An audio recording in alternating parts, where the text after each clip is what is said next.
Hello and welcome to Shoot the Hostage. I'm Dan. And I'm Sarah. We're a movie show that delves into a different film each week based around a theme. This season the theme is criminals. Like all good podcasts, this show contains explicit language and mature content, as well as major spoilers for the movie we're covering.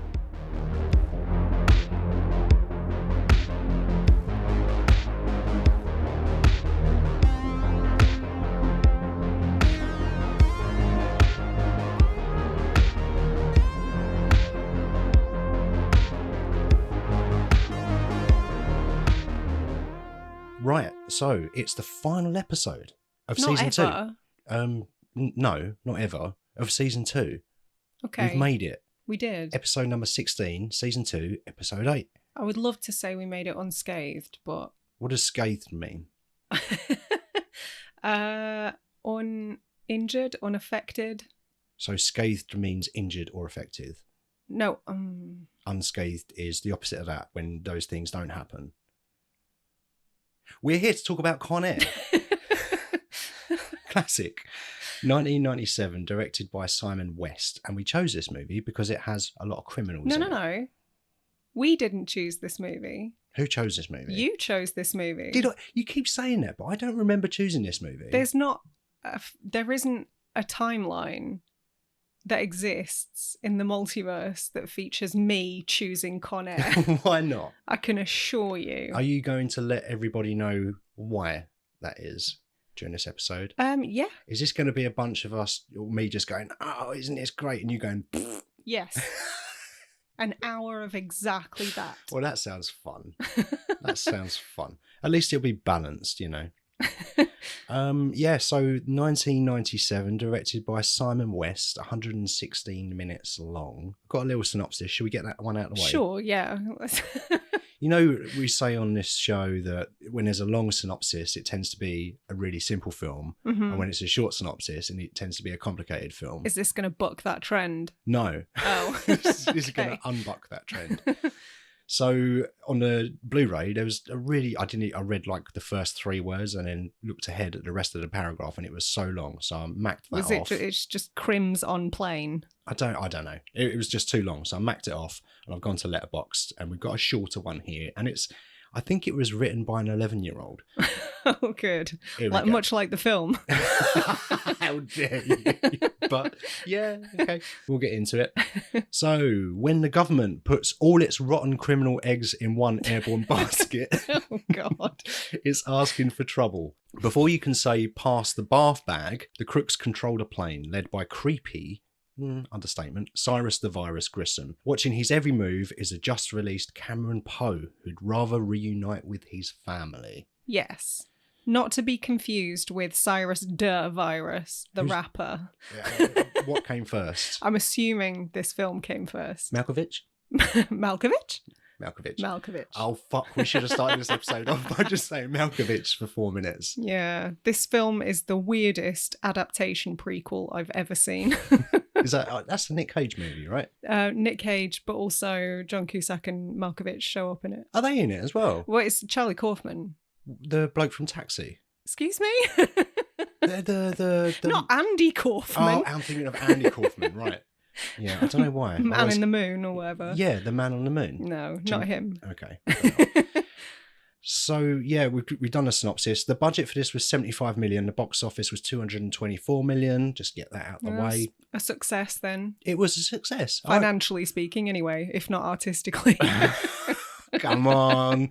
Let me get through the cast first, at least. Director Simon West. This was his first feature that he ever directed. Okay. What else has he done? I know he did Tomb Raider. Well, I'm about to tell you. Okay. The General's Daughter. Is that the Remember Travolta that one? Yeah. Yeah. I remember the cover. It's a blue cover with a very large Travolta head. Yeah. Yeah. So a standard Travolta head. Okay. But a large head by anyone else's standards. Yeah. And he's doing the salute thing with his hand to the people that are looking at the case. I remember that movie. I have seen it. And actually, it's Simon West's favourite movie that he's ever made. Is John Travolta the General's Daughter? I don't think he is. I think he's looking for the general's daughter, or there was a crime on the general's daughter. On her? Yeah. That sounds nasty. I think she might be dead and they have to solve the crime. Oh. If I remember that. Yeah, it got dark, didn't it? Yeah. You regret making those jokes now, didn't you? Vaguely. Yeah. But so the general's daughter was the closest that came to his original vision, I guess. So, Okay. he had an idea of what that film would be when he went in to start making it, and it turned out the closest. So I wonder what he thought of Con Air before he went into it. But yeah, you mentioned Tomb Raider. Yeah. He obviously directed that. Stolen, which I've never seen, which is a Nic Cage movie. That's a Nic Cage one, yeah. I think that's got cars in it or something. Some like Carjacker. Yeah. I'm amazed I've not seen it, actually. I did look for it the other day to try and watch it before this episode, but I couldn't find it anywhere. He also directed the best Expendables movie, Expendables numero 2, and most recently, the most recent one I've seen very recently, I said recently way too many times. It's starting to not sound like a real word. Skyfire. Oh, yeah. Yeah, I haven't seen that one. I think it's like a Chinese production. It's a disaster movie. It's directed by Simon West. That's all you need to know about that, really. Con Air is also a disaster movie directed by Simon West. Do you mean that it's a disaster? Yes. Oh my God. Can't believe you're ragging on this film so much, and we've just been going for like 5 minutes. Just strap in. Right, where were we? Skyfire, yeah, done that. Yeah, Skyfire was all right, actually. I enjoyed that quite a lot. It was very silly. I'm not a huge fan of disaster movies in general because I find that they often are a bit too earnest. They're all very formulaic. They're very formulaic. They're often played a bit straight. Yeah. For me. There is some deadpan humour in them and that sort of thing, but this Skyfire was just nuts. Okay. It was 90 minutes. It's exactly what you expect. Jason Isaacs is in it. He's channeling Elon Musk, I think. Oh, no. Yeah. That sounds terrible. Yeah. But he's really good in it. He's having a lot of fun. And I enjoyed that movie quite a bit, actually, more than I thought that I would. Most famously, I would say Simon West is probably known for directing the music video Never Gonna Give You Up by Rick Astley. Rick Astley. Did he? Yes. Do you know that song? Never gonna Don't give you you dare. up, never gonna let you go. This is why I'm Our doing audience it. hates us now. You've just rickrolled about 12 people. Rickrolled? What does that mean? This podcast is just turning into me asking you what words are. You're not very internet literate, are I thought you was you? going to say you're not very bright, are you? I would never say that to your face. I've heard what you say about me behind my back. Don't worry. Rosie tells me everything. Yeah, actually, in an interview in 2022, West said that song just follows him everywhere, and he's actually quite haunted by it. But it might be the thing that he's done that's been most seen by people. Oh, yeah. Like 1 billion views on YouTube or something. Because people keep rickrolling people. Yes. Do you want me to explain what it is? No. Oh, yeah, they do. Tell me after. Okay. So now they think that I know what Rickrolling is. Okay, you're going to have to edit this out. Oh. Yeah. Yeah. Okay, that's fine. I can do that. That's when I know, because the waveform will peak there, and I'll know to cut all of this bit out. So, it was written by Scott Rosenberg as well. Was it? Yes. Is Scott Rosenberg a child? Is he an 11-year-old? Or was he at the time of this? He was at some point, yeah.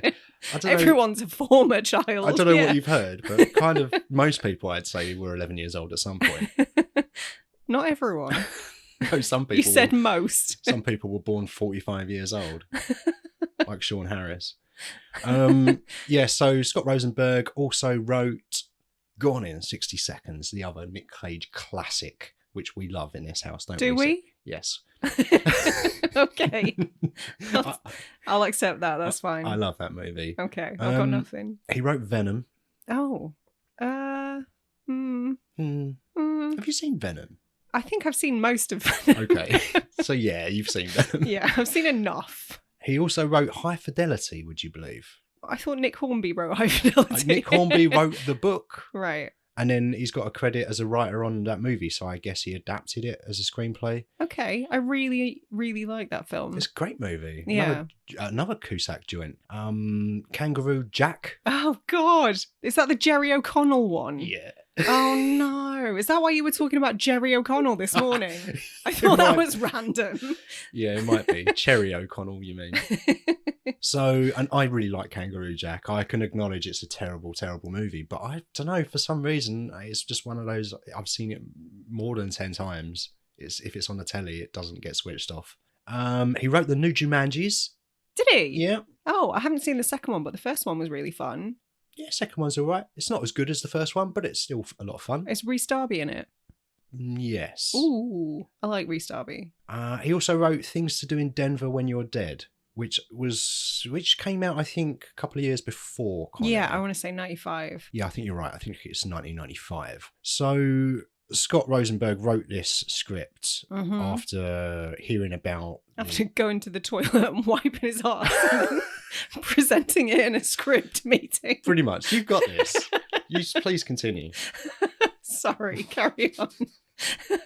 It's lucky I've got a thick skin. I hope he's not listening to this. If he ever listens to it, I've got your back, all right? I hope he does listen to it. Yeah. It needs to be brought down a peg or two. Shut up. He's done some brilliant movies. He's written some brilliant movies. You said you liked High Fidelity. I do. I'm just feeling sassy today. Okay. I couldn't tell. So he had heard about this prison transportation system. So this is a true story, basically, is what I'm saying. So what is it? Justice, prison, and alien transport system? It's called JPATS. What? The real thing is called JPATS. Is it? Yeah. I thought that was a movie with Spacey in when he pretends to be an alien. That's KPATS. Okay. Similar, but not quite. So he wrote this script. Originally was intended to be a much quieter character piece.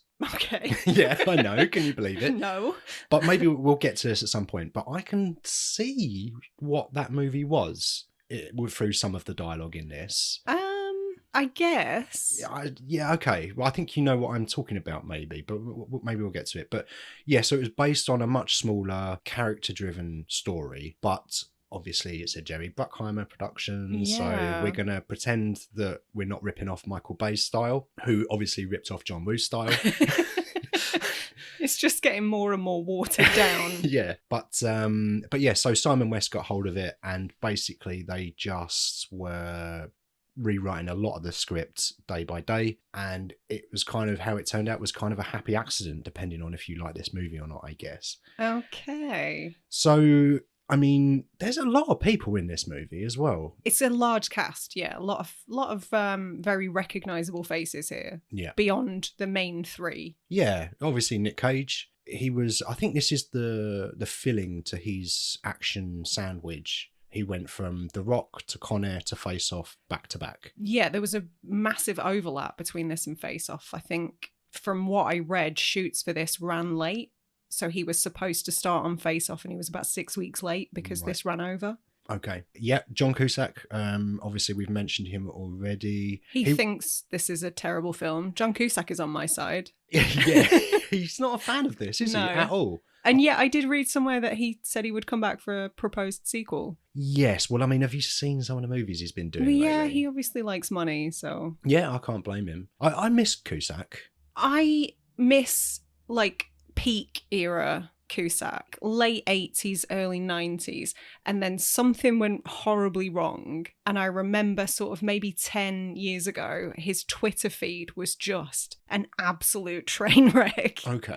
And I started to worry about his mental health. Mm. And now he just kind of crops up in really weird, shitty films. Whenever I look on Letterboxd, it's usually recent B-movie action kind of fare, which surprises me because he's obviously not a fan of this movie, as you've said. Yeah.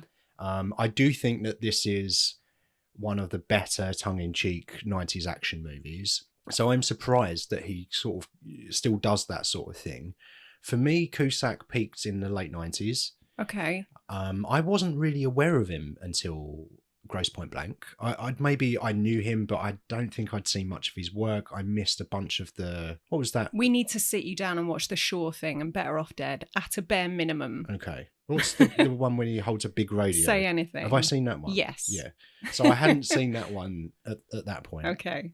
So I wasn't super familiar with him. And I think Grosse Point Blank, this, and then High Fidelity. Mm-hmm. I think this is Grosse Point Blank is like the zenith for me. I think so. I think that's my favourite Cusack performance. Mm-hmm. And then if we're talking in terms of performance, probably High Fidelity.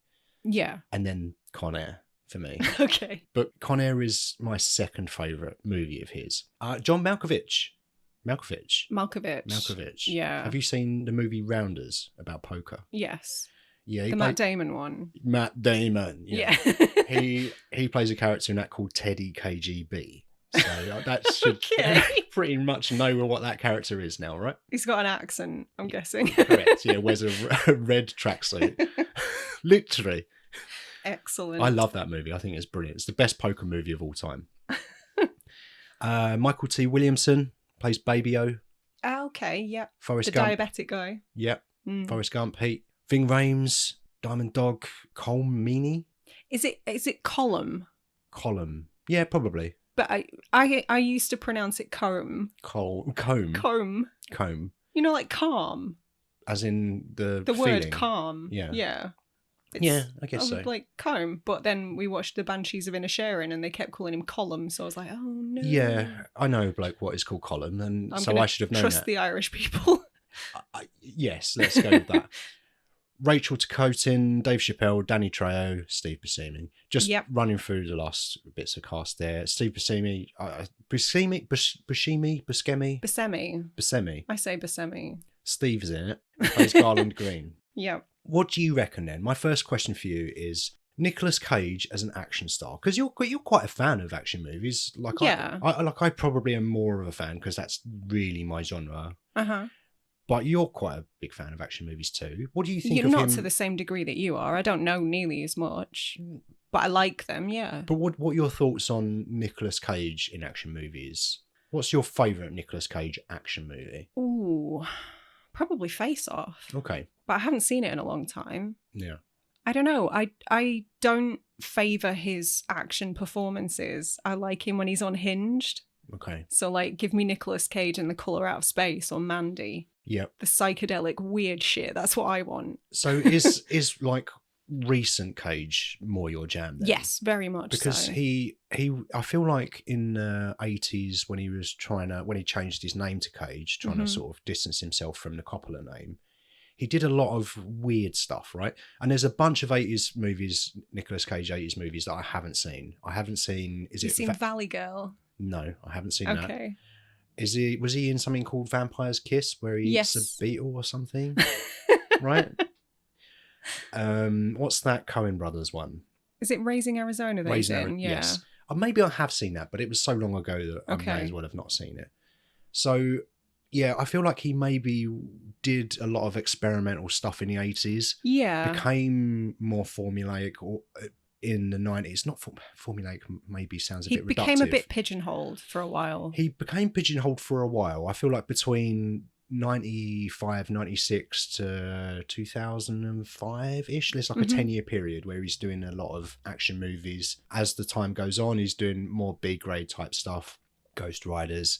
They were pretty pony, I think, from what I remember. But then he did stuff like Adaptation that I've already mentioned, which was a pretty out of left field for him at that point. Yeah. But he's a brilliant, brilliant actor. And I know sometimes he's a bit of a joke. Like he gets memed a lot. And he is very entertaining. Like I laugh at a lot of this stuff. Like the Wogan interview when he comes on stage and he's kicking the air. And he's throwing money, I think, out to the audience. He's insane. And I love it. I think it's great. Renfield was a later. He was very fun in Renfield. He was fucking great in it. And I don't know, I think he's one of the greats. I think he might be on my Mount Rushmore, you know, of okay. Four people? Yeah. Four or four horses if you'd seen Barbie. Yeah. Yeah. But I think I just have got a real soft spot for those three action movies in particular. The Rock is my favourite Michael Bay movie, maybe. Over Bad Boys? Oh no, maybe it's not. I don't know. Forget that. I just love it. Con Air, I think, is great. And Face Off is pretty great as Yeah. well. John Woo movie. And Gone in 60 Seconds. He's done some really solid action movies for me. And I just think he's a really kind of underrated action star. Like he was Okay. like bankable in the 90s. It was kind of a bit of a left turn for him to do The Rock, I think, in 96. And then he became the action guy. He was the action guy for a while. And no one batted an eyelid after The Rock. He's doing Con Air, he's doing Face Off, he's doing 60 Seconds and all of that jazz. So I think for me, my favourite period of Cage is the late 90s, much with John Cusack. Yeah. Yeah, I would agree. I mean, because Cage started off being this like little wiry dude who was in these quirky projects, and then he got super jacked in the mid-90s. Yeah, and I think got really jacked for this one. I feel like maybe in 95 there was a movie called Kiss of Death, which I haven't seen. No, I haven't seen that one. But I think that he bulked up a little bit for that movie. Right, okay. And maybe kept some of that bulk for The Rock and Con Air. He doesn't really take his shirt off in The Rock. But you see his guns a lot in Con Air. So action movies in general, 90s action movies. 90s action is, I would say, super cheesy for the most part. Oh, God, yeah. For a period of just cheesy movies being... the cheesiest. Yeah, and this is very cheesy. This is up there, man. Yeah, you're right. This is up there. And we mentioned earlier that it's produced by Jerry Bruckheimer. It's the first Bruckheimer movie without Don Simpson's credit. This was the first time the new Bruckheimer logo was used. I think a lot of people assume this was directed by Michael Bay. Yeah, I can see why. Do you know when the trailers came out? I think I might have just assumed that. Yeah. I remember I didn't go to the cinema to see this, but I did have it on VHS. And I was all about Michael Bay and Bruckheimer movies back then. And I think I kind of assumed that it was. But yeah, I think you could watch this and just assume that it's a Michael Bay movie for sure. Yeah, and absolutely. I think maybe that was the Bruckheimer influence. So I wonder how much Bruckheimer actually informed Bay's career. Like with the ideas and his kind of shot compositions and the way that he structures his shots. Is that him or is that Bruckheimer? Because a lot of Bruckheimer movies, regardless of who the director is, do have a similar feel, particularly between, I would say, 86 and 96. Or maybe there's like a 15-year period up to 2000 where all Bruckheimer movies, the magic hour is pretty much constant throughout them. There's a lot of looking up shots and spinny round camera moves and cheesy scores. Oh my God, I have notes about the score in this. I love it. Do you? Meow, meow, meow. It's great. It sounds like somebody just stitched together every intro to like every single Guns N' Roses track to exist. They just edited them all into one. Yeah, it is an unusual score, but I really like it. So Mark Mancina was brought on originally to do the score. He did the score for Bad Boys, and I love that score as well. But at some point, he got called away to another movie. I think I want to say Speed 2. Oh no, I could be wrong on that. But and then Trevor Rabin got brought in to finish it off, and he did the score for Armageddon. Yeah, so the plot for this movie was kind of summarized by Garland Green in the movie, wasn't it? A bunch of idiots dance on a plane to a song made famous by a band that died in a plane crash. Yes. I think that you really applies to the whole movie. Yeah. There are a bunch of idiots and they dance on a plane a bit. As long as you're not suggesting that Garland Green is our everyman relatable protagonist. Yes. So I have feelings about that as well.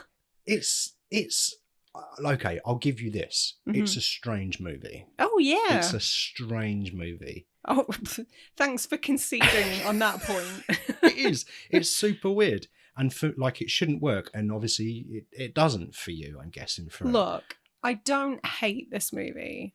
I will be taking the piss out of it a lot as we continue, just to forewarn you. But I don't hate it. Well, you can't hate it because it's a perfect movie. You can't see it, but I'm rolling my eyes right now. I think they can hear it. Yeah. I went so far back in my skull. I think this movie kind of lets you know what you're in for from the start, right? Because the start of the movie is Cameron Poe returning back from, I guess, the Gulf War. He's a ranger. Yeah, which we is know that because of the outrageously weird testosterone-y / patriotic intro that features lots of gunfire and men in uniforms and American flags. Yeah, big old fucking tanks with their old massive phallic cannons just shoving off around. Yeah, and he meets his partner after just getting out of the army. He kisses her belly because she's pregnant. Yeah. I don't think he's the father. Oh. Right? Oh. I was under the impression that he was. I think he is. Is there some subtext that I missed? Well, no. The subtext is that he's been in the army for I don't know how long. Yeah, but people get leave. Do they? Yeah. Oh, I thought once you're in the army, you can maybe you do like a 3-month stint and then. Do you think the army is jail? I don't know. I've never been in the army. Neither have I. Look. She did not look pregnant. Is the point I'm making. But she was, in fact, pregnant. Well, so I question whose baby it is. My assumption was that he was on leave, knocked her up, went back, and then he was honourably discharged. Okay. Which is when they're reunited at the beginning. So there's some people in the bar that take a liking to his partner and they choose that night to start on them. And he basically goes to jail for 7 years for killing someone because he's a deadly weapon. He kills Kevin Gage. Is that a famous actor? He's an actor. Okay. I don't know about the famous part, but I always have to look up who it is because Kevin Gage and Ted Levine look so alike that I remain unconvinced that they aren't the same person. Put the bunny in the basket. That guy. Buffalo Bill. Oh, yeah. Yeah, but he doesn't last too long, does he? He does not, He gets a little nose smash. He does. A fatal nose smash. A fatal nose smash, yeah. And Poe gets the worst law advice ever in the history of... I feel like he had quite a strong self-defense case, right? Yeah, they tried to attack his missus. He got attacked. Yeah. And he accidentally killed someone. And the lawyer says... It's not his fault he was trained to exact lethal force. I know, but that's part of the themes of this movie, isn't it? Is I guess so. Oh, we're talking themes now, are we? This film's got themes, has it? It kind of has. It kind of has, which blows my mind to say, which is kind of what I was getting at earlier with saying, I think I can kind of see what the original script might have been. I don't know, man. It worked out perfectly, but yeah, so the lawyer, the worst law advice ever, plead guilty, you'll get 4 years, you'll be out in 1. But he gets 7. What a shit lawyer. Terrible. He's the worst lawyer. I thought he got 10. No, but the lawyer said to him. Right. The lawyer said, if you plead not guilty, you'll get 10 years. If you plead guilty, you'll get 4, you'll be out in 1. Right. But he pleaded guilty and got 7. Oh, I thought he'd been in there for 8 years when they let him out. I mean, we're talking about a year here. Sure. You can do a lot in a year, Dan. Sure. Let's say 8 years, but it was 7. That's 365 entire days. Yeah. Do you know how many times I've seen this movie? 365? Not far, probably, yeah. It's a lot. I challenge you to watch this every day for a full calendar year. What do I get? Nothing. Oh, yes, please. Sign me up. You get to watch this film a lot. You love it. Yeah, I do love it. Take me up on it. Go on. Should I do Chronicle some kind of it. Instagram challenge? Yes. Okay. Listen, if people write in and they are genuinely interested in that, I would consider it. But I'm not going to just do it just in case they might be. And get to the end of the year and I've watched Con Air 365 times. Anyway, where were we? We haven't even really talked about the plot of this movie and the complex structure of it. Are you waiting for me to interject? No. So basically, before we move on to the plain stuff, I do want to mention the letter writing part because the prison sentence is shown to us via montage, right? Yeah, of course it is. The prison time of the 7 years, and his daughter Casey and Cameron are writing each other letters. And it starts with a really long letter, and the letters I noticed get shorter and shorter. Casey wrote him a letter saying, "Dear Daddy, are you ever coming home?" And that was it. How old's this kid? Well, 7, I guess. So was she writing letters for a while? I don't know. When did children start using pens? Well, that's my question. I don't know. She can't have been writing in that many letters, surely. Something? 1? You think you can hold a pen at 1? Of course you can. You could write at 1, could you? I don't know. I don't remember, but you can certainly hold a pen. Anyway, Details. So Casey is writing him letters. Yes, the letters are very, very short, which I thought was very strange. Dear Daddy, you ever coming home? Dear Casey, yes. Oh, come on, what's this line? I've got Dear to get Daddy, this. where's my fucking bunny rabbit? School is very important. Oh my God. His accent. This is a crime to all people from Alabama. Break out the fine china, chill the lemonade, tie a yellow ribbon round the old oak tree, because this boy's coming home to his ladies. Coming home forever. That felt like a hate crime. I love it. I think it works for me. But he proper studied for this movie, Well, didn't he? I read that he travelled to Alabama. Yeah. That could have been, he could have spent 3 hours there for all we knew. No, when they went, yeah, no, I've got this. I heard it was 10 years. He spent 10 years in Alabama to perfect the accent for Con Air. It makes no never mind.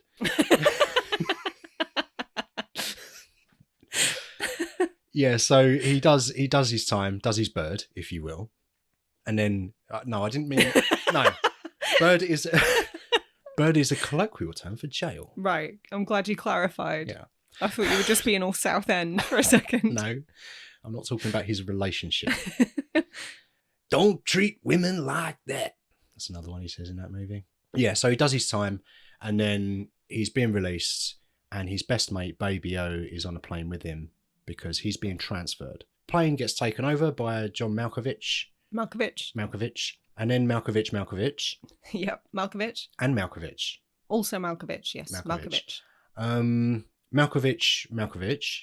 I think this is this joke played out? Dead now, yeah. Okay, right. Yeah. So Malkovich takes over the plane, and then it's just silly time from there. Oh, from there it's silly time. Oh, yeah, fair enough. It's silly time from moment one. But I get it.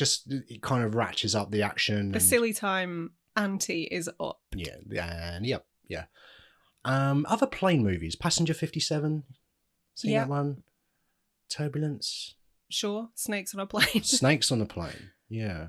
The Taking of Pelham 123. That's a train, isn't it? Is it? Yeah. I thought that was an aircraft. I'm pretty sure that's a What train. am I confusing that with? I don't know. Is Walter Matthau in that? I thought it was John Travolta. Oh, it got remade. Oh, right. I've only seen a remake, I think. Heathen. Yeah. Yeah, Air Force One, that's another plane one. Okay. Do you know what I think of when I think of Con Air? What movie it most reminds me of? Outside of the plane movies that we've just mentioned. The Room. The Brie Larson one. No, Point Break. Okay. For me, Point Break is kind of, it's absurd. It's portraying masculinity and its absurdities, right? It's really silly, but it knows it's silly. Yeah. It's super macho, but it's playing on that. Is it? Point Break. Oh, Point Break. We're talking about Point Break.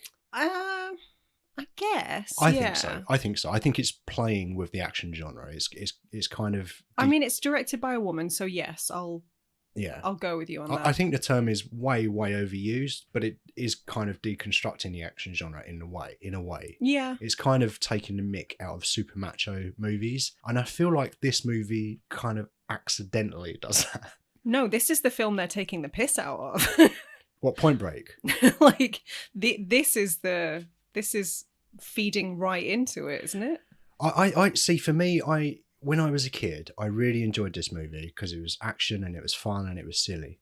But now I watch it and I get something a bit different from it. I kind of watch it and I kind of enjoy it ironically in a way, because I watch it and I saw you covering your eyes quite a lot of it at the time, and that's kind of how I feel too.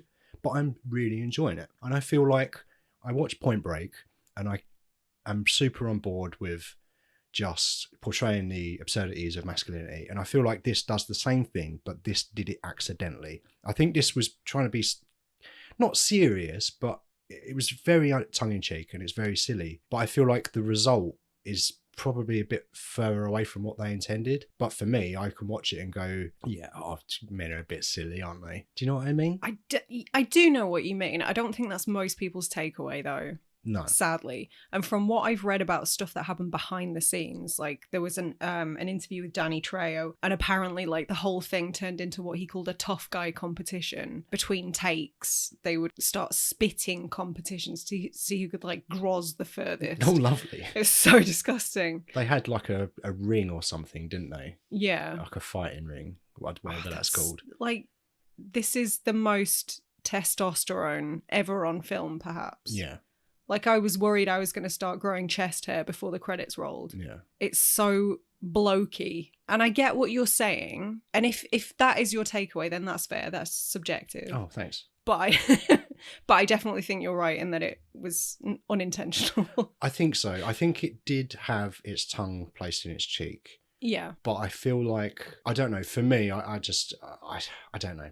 I just get a similar experience watching this movie when I watch Point Break. I prefer this movie. I prefer Point Break. Yeah, I think Point Break is probably the better movie. Okay. Objectively. Because it was clearly intended to be what it is. I think this was a complete accident. What this turned out to be, I think, was just chance. Well, it sounds like there was, I don't want to say like a troubled production, but it sounds like there was a lot of shit that went on behind the scenes. Like, obviously we talked about the fact that it was Jerry Bruckheimer producing on his own for the first time. I read like the sheer number of people that were considered for all the different roles. Like, it sounds like casting was a fucking nightmare. Oh yeah, I heard who is it that auditioned for Cyrus? Willem Dafoe? Oh, there was a bunch of people. Yeah. Yeah, Willem Dafoe was one of them, but there was so many people, long lists of people who were considered for each role. Yeah. And a lot of the people who ended up in the roles were not the first choice. Apparently Scott Rosenberg quit the project 14 times. 14 separate times and kept coming back, and he's still really unhappy with the ending. I'm not surprised that he's unhappy with it, because I bet this is miles and miles away from that original script, which I would love to get my hands on. Yeah, I'd be interested. I did look for it, okay, but I couldn't find it. I could only find the script as it is in its final version. But yeah, no, I feel like it was kind of what it turned out to be was a bit of an accident, and people will argue, as you would probably now, that this is not a great movie, and I understand that, but I think you can get a certain amount of enjoyment if you open your heart to for this movie. No, but if you're a fan of like silly, stupid action movies, then you probably get something out of this. I am a fan of silly, stupid action films, though, but I prefer my silly, stupid action films to have less threats of sexual violence against women and like walking the tightrope of being transphobic at times. And I don't know, there was just a lot that, and I get it. I feel like I'm becoming a bit of a cliche. It is not my position on this podcast to be the buzzkill, I promise you. And I know you have to view things through the lens of, well, it was made nearly 30 years ago. Things have changed. But personally speaking, that definitely affects my enjoyment of this. Yeah, I don't blame you for it. I think you'd be remiss not to mention it. I think there are problems with this movie for sure. Yeah. I think if it was down to me, I would probably just whip out all of the Danny Trejo stuff. Just remove his character entirely. It's not the only reason that he's in there, I think, is to show, oh, Malkovich isn't so bad. He doesn't like raping. But he murders people all the time. So it's like, Is Danny Trejo the only person in the cast who is an actual ex-con? I don't know. But I love Trejo. I think he's pretty great he's a legend. For the stuff that he does, I think he's perfect and a super nice guy by all accounts. Yeah. I would highly recommend, if you haven't listened to it, How Did This Get Made, doing Con Air. Okay. It's so good. It's really funny. But they mentioned that they had Danny Trejo on their show at some point. And they'd asked him who was the craziest person that he worked with on Con Air. And he sat and he thought about it for a minute and said, John Cusack. Really? And they were really surprised. They're like, Cusack, really? He does seem a bit odd. He said, I don't know, man. He said, there's just something. He's got crazy eyes. Like, there's just something about him. That's so interesting. Well, by all accounts, like John Cusack just had a terrible time making this film. He said he barely remembers a lot of it because he hated it so much. Right. He's like blocked it out. So I wonder if that impacted how the other people on the film saw him. I think so. I think also you mentioned Rosenberg quit 14 times. I bet a lot of that is because his script was getting chopped up and changed constantly. You know, Cusack was never on board with the script. He didn't like it. He turned it down. Yep. The only reason he decided that he would do the movie is because money. Well, money's a big deal, obviously. But he really wanted to create an action star that wore sandals. Really? I didn't read that. I read that he took the role because of the money, and secondary to that was so he could use it as leverage for other smaller projects. Yeah, so I guess that is a result of the money, right? So But sandals, you say? yes, yes, it was one of his demands. I'll only do this movie. This is what I've read, so I don't know. It might be bullshit, but apparently his condition was, I'll do the movie if you let me wear Birkenstocks. I want to be the first action star that wears sandals. Okay. And that's the first thing you see of Cusack's character. You just see some sandals, which, I don't know, it's a weird quirk, but I don't know, it's just a thing. It's a weird thing that just kind of works. It's strange. Odd. Yeah. In the remake, it's going to be Crocs. Oh, no, God, for the love of God, no. Yeah, but going back to the Trejo stuff, I totally agree. I think you can just whip that stuff out. It's not necessary. There are so many reasons that these people are bad guys. Yeah, you don't need it. There's a bunch of dialogue around that as well. Johnny 23, I'm now going to be Johnny 24. Like he laughs and said, oh, it'd be Johnny 600 if they knew about the rest, or something like that. Exactly. And I think for this movie, what it is, it's super silly, super cheesy. I don't think that doesn't fit. It doesn't fit. It feels weird. It feels odd. And I'm totally with you on that. So I sort of, whenever that stuff is happening, I'm sort of like, oh God, come on. Can we at least she got to kick him? Yes. And that's kind of was like, oh, okay. And she's in Total Recall. I didn't notice until I looked up the cast list for this, but she's Melina in Total Recall. Right. Yeah, I didn't recognise her. I see it now. I'm like, oh yeah, of course. Yeah, so I definitely whip out the Trejo stuff. You spoke about the trans character, and they did play to some stereotypes with that. Yeah, I mean, the whole character is kind of a joke. Yeah. And it's like that trope of men in prison together. Like, it's something you see a lot in TV shows. And I don't know how true that is. I've never been to a prison, let alone, a male prison, let alone any. Yeah. But I don't know. It just felt a bit yikes. Yeah, it was a very small portion of the movie. So if I have to choose, I'm going to whip out the Johnny 23 stuff. I think, like, in terms of representation, cool, have that character, but like make them less of a joke, maybe. And I was trying to remember when that character appeared. I was trying to remember what happens with that character. And as the movie went on, I thought, oh, okay, we're just not really addressing it, which is cool. Yeah. Good. But then they do address it. Yeah. And I just thought, oh no, because there's the part where Malkovich says, scratch their eyes out. I think, okay, come on, that's an obvious kind of joke. And then there's a part where Nicolas Cage goes to punch them and... just credited as Sally can't dance. Okay, right. So Nicolas Cage goes to punch Sally and then takes a look at her and decides to slap her instead. Yeah. But it was the confused face and I just... But also, like, the connotation there is like, oh, I must... the violence must be gendered. Yeah. Like, that's so weird. Yeah, that's exactly what I was trying to say, but you've articulated it for me. Thank you. This is how the podcast should work. Yeah, so those are the, like, I joke. It's not a perfect movie, clearly, but it is a fantastic, cheesy, super cheesy action time, and I love it. And there's some really memorable stuff as well. There's the stuff at Carson City. And all the time, Poe is trying to sort of walk the line of pretending that he's on board with the plan. And I find all of that super interesting. They were my favourite bits. When he was sort of not in panic mode. I was about to say in panic mode, but kind of he was pretty level-headed throughout the whole thing due to his training, I guess. But the moments where he's trying to assess the situation and figure out how best to get on everybody's good side and, like, play everybody off against each other whilst protecting certain people. Yeah. I don't know. They were the most interesting points to me anyway. Yeah. No, I enjoyed all of that stuff. It's your barbecue Cyrus and it tastes good.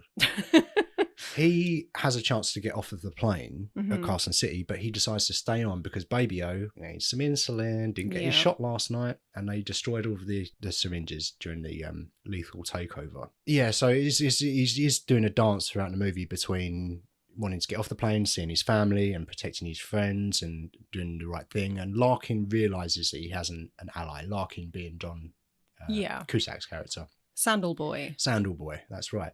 And I think, like, he is kind of an interesting hero as well. Like, Larkin. Yeah. Yeah, he's not a stereotype. No, he's not. And there are some really interesting, again, going back to, I can see the threads of the original scripts in there. Yeah. He does a lot of chat about, like, because Cole Meany's character, Malloy, they're criminals, they shouldn't have any rights, they lost their rights when they committed a crime, blah, blah, blah. And Cusack sees it as more of a grey area than that. He's like, no, everyone makes mistakes. Look at this guy, Cameron Poe. He was in a bar fight protecting his wife, killed somebody, could have happened to any of us. So you can see the threads of it there, which is, it's a fascinating movie to me. It's like, it's got some really interesting dialogue. Yeah. And kind of thought-provoking stuff, which is an odd thing to say. But then straight after that, Nicolas Cage is going, I'm going to show you God does exist.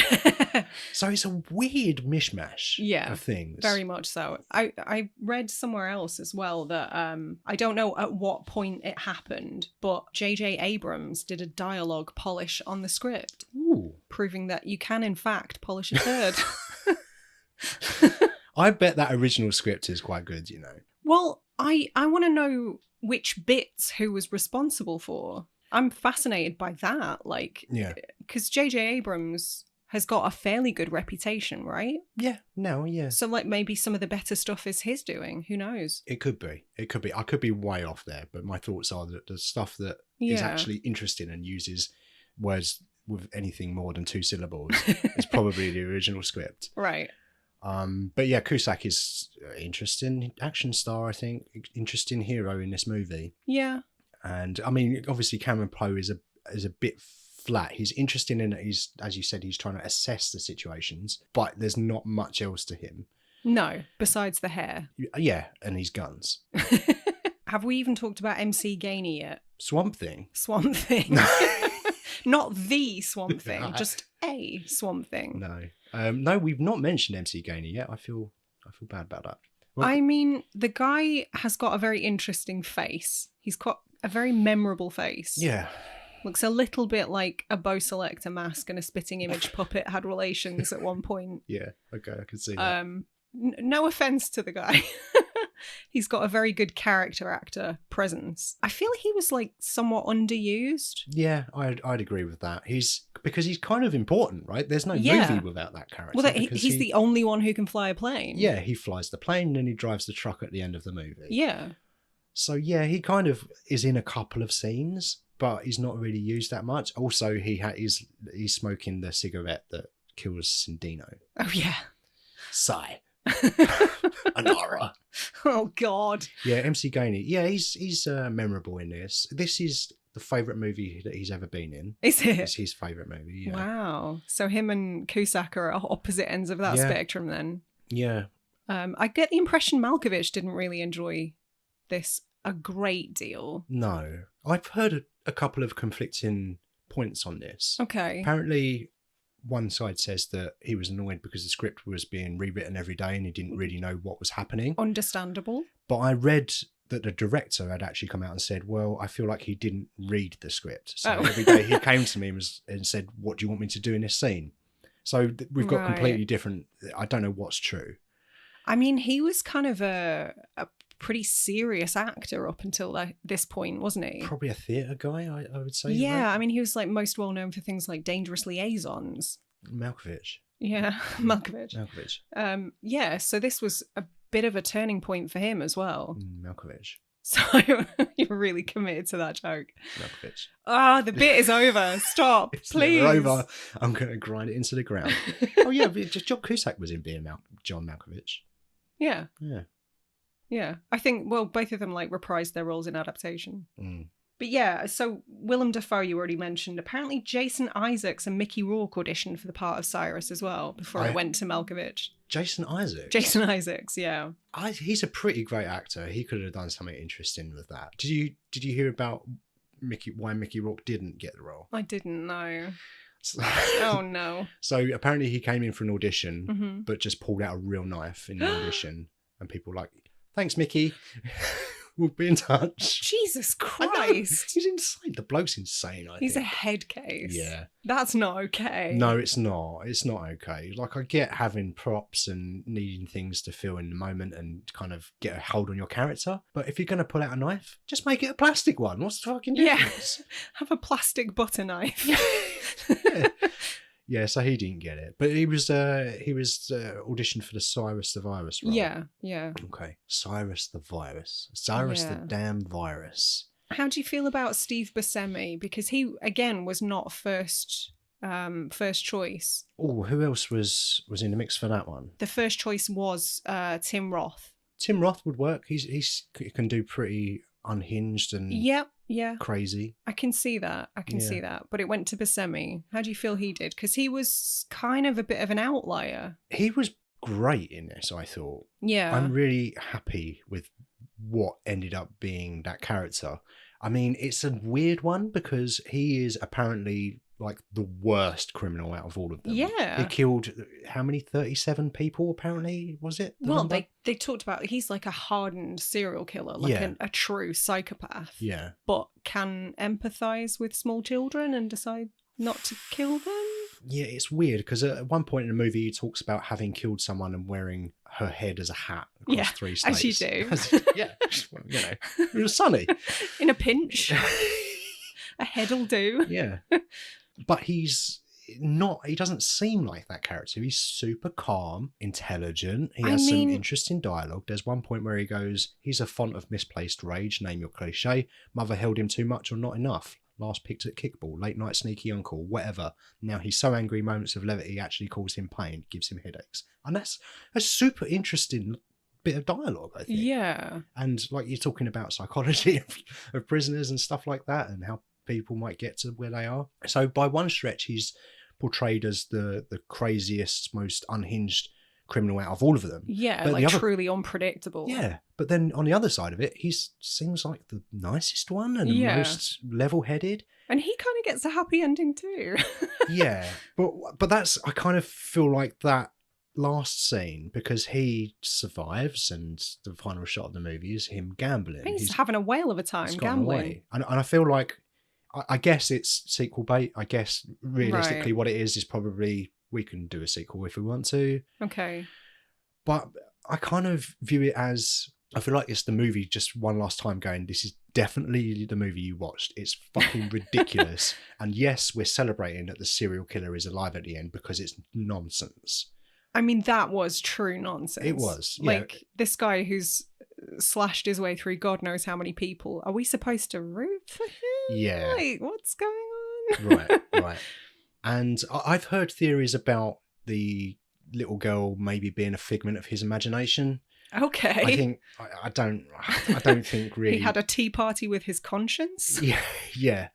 But you know, there was the doll in it, and she waves goodbye to the plane when it takes off. So I don't really buy into that theory. However, I think it's quite interesting. Okay. But yeah, no, I thought his character was really, really good, and I enjoyed his introduction to the movie as well because he's in like a big cage. He's in that chair. He's got he's mask like on. Full on Hannibal Lecter, isn't he? Yeah, I was thinking, is this the raptor from Jurassic Park? Is Chris Pratt also on this plane? God, he's going to do not. the finger thing at him and just get him to calm down. No, because if Chris Pratt was on a plane, then he might have got thrown off of said plane. If I was on a plane with Chris Pratt, I might be tempted. Would you? Would you throw him out of the plane? Would you replace Dave Chappelle with Chris Pratt? Oh yeah. Yeah, but you wouldn't kill him before you threw him out of the plane. No. We haven't even talked about pinball. I know. Apparently most of Chappelle's dialogue was improvised. Dave Chappelle, yeah. Yeah, I heard this too. I don't know what improvising means. I feel like it can mean different things to different people. Sometimes it's in the moment and you're just having a conversation and this and that and this, but a lot of the time I think it's the night before or a few hours before, I'm going to say this. He was good, actually, thinking about it. I thought he was pretty good, and I don't remember seeing him in much else. No. And I'm not familiar with his comedy. I used to watch Chappelle's show. Is that like a sitcom? No, it's more of a sketch show. Okay, I haven't seen that. I'm not. I've never seen one of his specials, which apparently he's the greatest comic of all time. More controversial in recent years, but I don't want to get into that. No, there's no point getting into it because I haven't seen it, so I haven't. I couldn't comment on it anyway. Same. But I thought he was good in it. So I thought he was Yeah. quite funny. I thought the way he delivered his dialogue was very good. He was pretty memorable. Like he didn't have the biggest role. No. And he kind of dies at the halfway point, roughly. And it's funny because whenever I stick this movie on, and it's been a while, it's been a minute since I've watched Con Air, but I saw it a lot in the 90s and early 2000s. But whenever I put it on, I'm always thinking, oh yeah, I enjoy this character, Pinball. He's in this movie the whole time. And then he gets offed really early. And I'm always surprised because he has that much of an impact. I think he's in more of the film. But I did enjoy when Nicolas Cage writes on his torso, US Marshal Larkin, and throws him out of the plane. Somehow had time while the other guy's back was turned to write a fucking novel on this guy's t-shirt. I remember when we were sitting down and watching this, when his body got thrown out of the plane and it lands on a car, you turned to me and went, "Is this a comedy?" To which I replied, "Yes, I think it is." I mean, I'd seen this before, but it was such a long time ago that I think I'd forgotten. Okay. I think in my head, I'd retconned it as more of a serious action film. So I was surprised by the tone of it this time. Yeah. I would kind of class this as a comedy. It's very funny. Sometimes intentionally, sometimes unintentionally. Do we want to say any more about Cameron Poe before we start wrapping up? Do you know Patrick Swayze was also considered for the role of Cameron Poe? Oh, because in Point Break, they're taking a piss out of masculinity. They're doing the same thing with this. I guess so. That's what they did in that movie, so let's get the person that did it. Maybe. Also, I keep forgetting that Nicolas Cage's name was Cameron Poe. That's why I've been saying it a lot the past minute. Yeah, okay. Because in my notes, I just kept writing Jean-Claude Van Damme. Jean-Claude Van Damme. Okay. That's how I remembered who the characters were. Whenever anyone said Poe in the movie, I just thought of Teletubbies. It was the red one, wasn't it? Poe. Baby in Teletubbies has got grandchildren now. Don't you dare. Don't.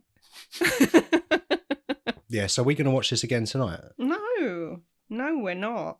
We're absolutely not. We should probably talk about the ending. The ending being... The climax of this film. Yeah, okay. Since that they destroyed, like, a portion of Las Vegas. Yeah, well, they're in a boneyard initially, aren't they? Where they refuel, but only enough fuel for, like, 4 miles. Yeah. For some reason. Because as soon as they get in the air, they're like, we're low on fuel. And you're like, why don't you put more fuel in? I get there on a timeline, but yeah.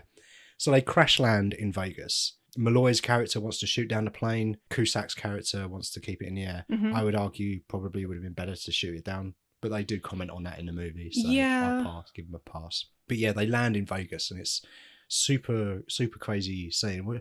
We've actually started our season and ended our season in Las Vegas, unintentionally. Yeah. Oh my god, a season about criminals just happens to be set in Vegas. What a coincidence! We should have pretended that was intentional. The city started by the mafia. How funny. Allegedly. Don't come for me. Yeah, pretty crazy scene. And then it's been pretty action heavy throughout. And then you've got that final 20 minutes where they're crash landing in Vegas, crashing into a casino, which... Well, there was the Sands Hotel, I read, that was scheduled for demolition anyway. So they opted to film it there so they could kind of help, I suppose. Right. Assist with the demolition, as it were. Yeah, I don't know. That kind of added value to that ending, if you know what I mean. I mean, I don't know how much it cost them to kind of piggyback onto the demolition, but I'm sure it would have cost more to build and then raise something else to the ground, you know? Oh, yeah, without a doubt. Originally, the plane was meant to crash land into the White House. What? I know. No. What the fuck? Yeah, I know. But like you said, when they found out about they had the opportunity to crash into the Sands, they changed it to Vegas. This is what I heard anyway. Yeah. And they, from what I read, they set up like multiple cameras to capture it at every angle so they could utilize the footage as much as they could. Yeah. And I think that kind of paid off. Like, it's quite spectacular for the most part. I think it looks great. I think if this movie gets made today, it costs $200 million. Oh, easy. And Yeah. it's insane that 75 million is a lot of money, but it's still quite, see, it feels like it was quite economical to get this done for that number. Yeah. But it was 25 years ago. Yeah, it's tough to say, isn't it? I'd like to know what that would be with inflation. Yeah. I mean, movies are super wasteful these days. Like, Yeah. even just catering alone is stupid money that gets spent on features nowadays. Bring a packed lunch, guys. Bring a fucking packed lunch, you spoiled bastards. Crew, have whatever you like. Yeah. A-listers, get fucked. You can afford it. Vegas, super memorable. They crash, and then there is a fire truck chase. Yes. Where Cusack and Cage get on motorbikes and they give each other a little nod. Yeah. Just so as you know, there's now 3 men I trust. Riding a motorcycle in sandals was probably the most egregious part of that. Is that safe? I don't know, They weren't wearing helmets either, so No. I don't think safety was their top priority. And Cameron Poe, he rides the motorbike up to the fire truck. Yeah. And jumps onto the back of it with where the ladder's hanging out. But he's hanging on with the arm that he'd just been shot in. HR needs to have a word, man. Yeah. This is very unsafe. Yeah. And then that's it. That's the final action scene. He shanks Cusack, not Cusack. He shanks Malkovich in the leg with the Malkovich. Yeah. And then Malkovich's and gets Malkoviched. Yeah. In the Malkovich. Mm-hmm. Yeah. Yes. Something that always bothered me about this movie is that he gets handcuffed to the ladder. Poe raises said ladder and gets dragged through the ceiling of the tunnel, I guess they're driving through. But then he falls off and you see a wide shot, you see all these casinos, but then he falls off and lands on a construction site or a quarry. Yeah. I'm not quite sure what that is. But you see everything like leading up to that point. And then he's just in a quarry. A completely different location. Yeah. And then he lands on one of those conveyor belt things as well. Yeah. So he takes him up and then he falls off of the conveyor belt. Yeah. But he falls in a way that his head's facing the way that it's not in the movie. Mm-hmm. But I'm not explaining this very well. Basically, I've got a problem with geography and logistics. This movie does not respect geography, physics, logic, women. Yeah. This is not where we start picking this apart. No. We'll be here for another 3 hours. True. It just always bothered me a little bit. Yeah. But fine.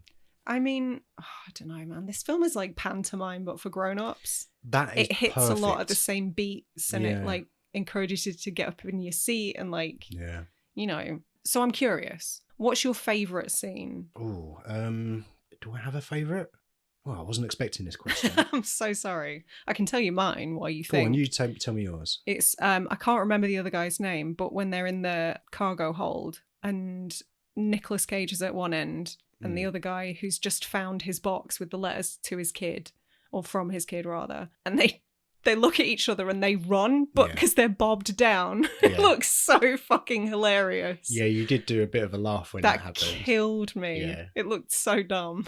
And that's your favourite scene? Yeah, because it's so funny. Okay. I've thought of mine. Okay. And it's actually when... Is it the same scene? No. It's when Baby O's just been shot and he says... Oh, right. Oh, I'm just... All I can think about is if God exists or not. And then Cameron Poe says, I'm about to show you God does exist. And he just walks through the plane, gets shot in the arm, doesn't flinch, doesn't bat an eye, just doesn't give a fuck. Machismo. Yeah, That's my favourite scene, definitely. And the score's going crazy at that point as well, and I'm fucking punching the air during that. Do you know what? This movie, we went to the London Action Festival this year, and we was super spoiled. We saw the Raid 2 with Q&A with director Gareth Evans, and it was fucking great. The first one, this was the second year. The first year, last year, they screened Con Air with a Q&A with director Simon West. Oh, okay. I wish I'd known about it then. I definitely would have gone. I would love to see this with a crowd. Who's your favourite character in this? Oh, I would say... I'd say John Cusack, probably. Larkin is my favourite character, yeah. What does it say about me that mine's Garland Green? He's not far off. I mean, it helped by the fact that he looks like a pencil that someone stuck googly eyes onto. I think Larkin and Green are the two most interesting characters. Yeah. And they get the most interesting dialogue as well. Agreed. So I think that's probably got something to do with it. And it blows my mind that Cusack doesn't like this movie, because I think he's fucking great in it. I think he's really good. I was surprised to read that he hated the experience, because it doesn't show in his performance. It doesn't, and I guess maybe he's just a super professional, because he might have hated the script, but he's a pro. He delivered, man. I would never, like you said, I would never have noticed. Mm. And it saddens me that he wasn't a huge fan of this, but I get it. I get it. But he's done way worse since. Yeah. For sure. Yeah. Are we done? I think that we a are. wrap Yeah. on season 2? I think it is a wrap on season 2. We're all done now, and we're going to have a little holiday. Yeah. I really hope I never have to hear that Leanne Rimes song as long as I live. How do I just said, Dan. get through a night without you? If I have to live without you, what kind of life would that be? Oh, Well, be sure to come back for season 3. It'll just be me, because I'm going to murder Dan in the interim. Yeah, we're done with criminals now. We're going to have a little break. We're going to be back on the 2nd of October with a brand new season with a brand new theme. I'm so excited. Do you want to announce what we're doing? The theme? Yeah. Aliens. Extraterrestrials. Yes. And the first episode we're going to be doing... Oh, are we announcing it now? Yeah. Go on, haven't we? Go on. Naughty.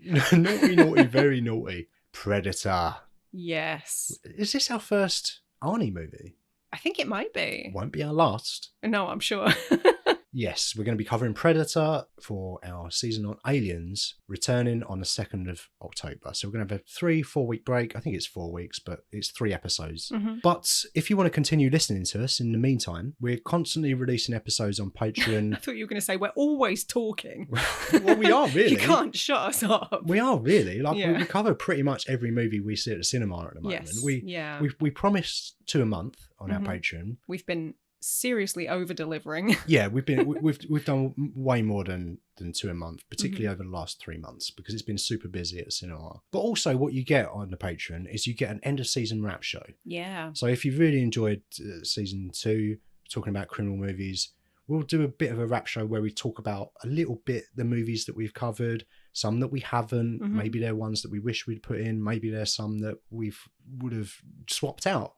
Con Air, for example. Yeah. You might not have wanted to watch Con Air. So yeah, we just go a little bit into just wrapping up the season, really, and our thoughts and feelings on that. So if you're a patron, you get access to that and a minimum 2 free new release episodes as well. But we're way over delivering on that at the moment. So if you want to sign up to that, you can catch us there without a break. Otherwise, thanks for listening for the entire season, and we will be back on the 2nd of October.